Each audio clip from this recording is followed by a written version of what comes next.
किसी शहर में एक अक्लमंद और बहुत ही तजर्बा कार गरीब आदमी रहता था। उसका एक ही बेटा था।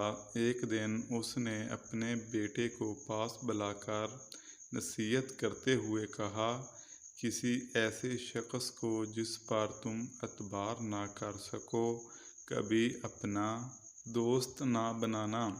किसी ऐसे आदमी से कर्जा ना लेना जो नया नया दौलतमंद हुआ हो, और अपना राज कभी किसी को ना बताना, चाहे वो तेरी बीवी ही क्यों ना हो। बेटे ने अपने बाप की बातों पर बहुत गौर करने के बाद उन्हें आजमाने का फैसला किया।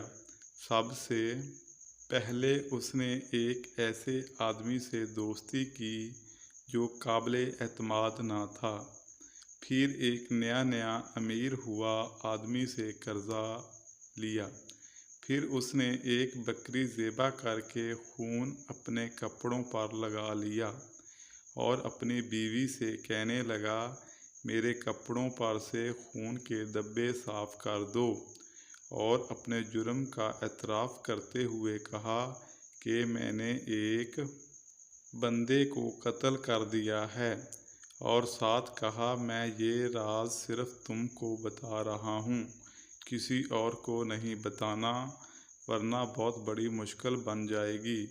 कुछ अरसा के बाद उसने अपनी बीवी से लड़ाई कर ली। बीवी बादशाह के पास गई और कहने लगी कि मेरे शोहर ने किसी को कत्ल कर दिया है। बादशाह वक़्त ने उसको उसी वक़्त बुला लिया। बादशाह के पास जाते वक़्त रास्ते में वो अपने उस दोस्त के पास गया और उसे कहा, मेरे हक़ में गवाही दे कि मैंने किसी को कत्ल नहीं किया। उसे पता था कि उसने कत्ल भी नहीं किया, लेकिन उसे डर था कि वो किसी मुसीबत में ना आ जाए। चनाचे उसने कहा, मैं मसरूफ़ हूँ, जिसकी वजह से मैं तेरे साथ नहीं जा सकता। वो परेशान होकर चल पड़ा। रास्ते में उसकी मुलाकात उस अमीर आदमी से हुई जिससे उसने उधार पैसे लिए थे। अमीर आदमी ने उससे पूछा कि तुम किधर जा रहे हो। उसने सब कुछ बता दिया तो वो अपनी रकम का मुतालबा करने लग गया, और तब तक उसका पीछा न छोड़ा कि अपने पैसे ले लिए। नौजवान वो बादशाह के दरबार में गया तो सर झुकाकर सारा वाक़या सुनाया। बादशाह बहुत परेशान हुआ।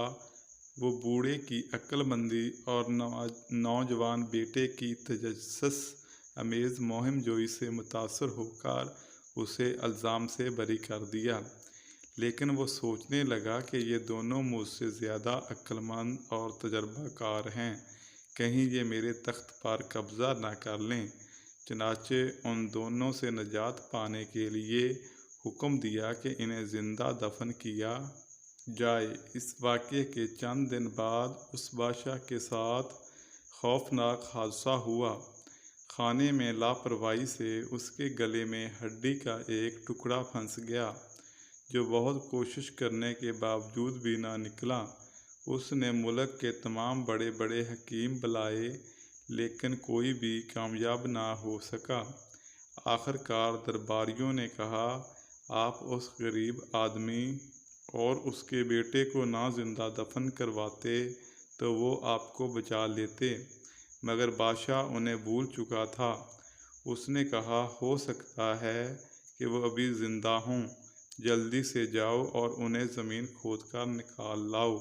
जब उन्होंने ज़मीन खोद कर देखा तो बहुत हैरान हुए कि बाप बेटा अभी तक सांस ले रहे हैं।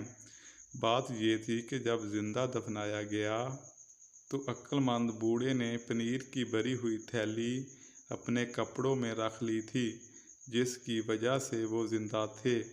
जब दरबारियों ने उन्हें बादशाह की तकलीफ़ सुनाई तो उन्होंने साथ जाने से इनकार कर दिया, क्योंकि बादशाह ने हमें ज़िंदा दफन कर दिया था, जबकि हमारी कोई गलती नहीं थी।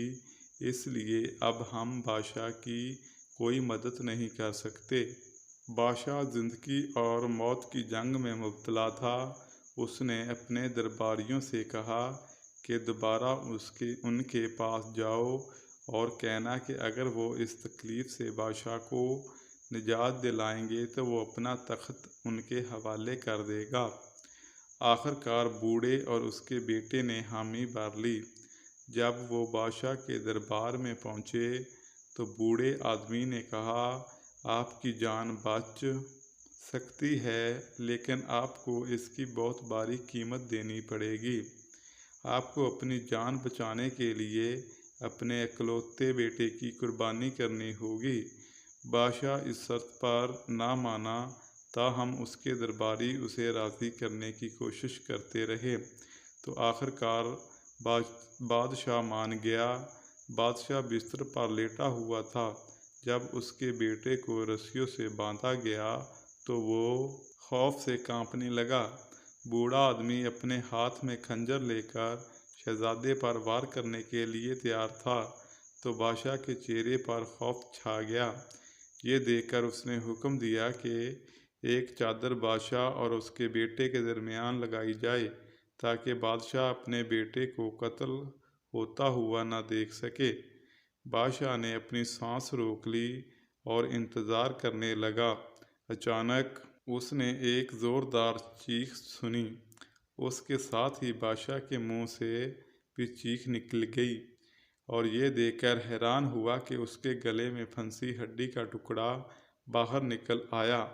بعد میں عقل مند بوڑھے نے بتایا کہ اس نے شہزادے کو نہیں بلکہ ایک بکرے کو ذبح کیا تھا۔